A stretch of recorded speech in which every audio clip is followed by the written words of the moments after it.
Le président Bachar el-Assad a affirmé que la victoire réalisée dans la guerre de libération d'octobre est la plus importante et grâce au triomphe de la volonté et de l'esprit arabe sur la crainte et les illusions qui se trouvaient dans l'esprit des Arabes à l'étape qui suivait la guerre de 1967. Dans une interview au quotidien Tishrin à l'occasion du 40e anniversaire de la guerre d'octobre, le président Bachar el-Assad a précisé que c'est le peuple syrien qui a fait la guerre de Tishrin grâce à sa résistance, affirmant que la plus grande victoire qui pourrait être réalisée aujourd'hui est d'éliminer le terrorisme et la pensée wahhabite.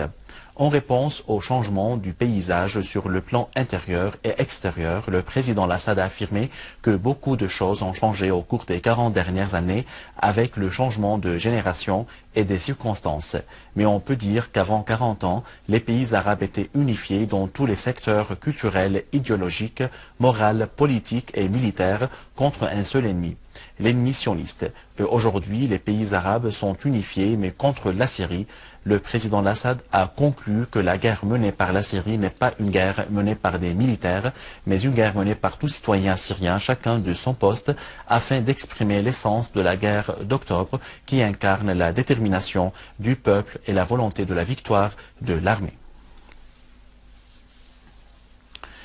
Le président égyptien par intérim, Adli Mansour a affirmé que la victoire réalisée grâce à la guerre de libération d'octobre a été et restera une victoire qui reflète la grandeur de l'Égypte et toute la nation arabe. Le président Mansour a ajouté que cette victoire a été réalisée quand la direction politique de l'Égypte a planifié pour l'avenir de la nation et préparé toutes les nécessités scientifiques et pratiques de cette guerre. Tous les Égyptiens étaient solidaires et partenaires égaux dans leurs droits et leurs devoirs au sein de la nation. Voilà le sens du 40e anniversaire de la guerre de libération d'octobre qui coïncide avec l'élaboration d'une nouvelle constitution pour tous les Égyptiens, les unifier face au terrorisme et à la haine sectaire et pour une Égypte saine et libre.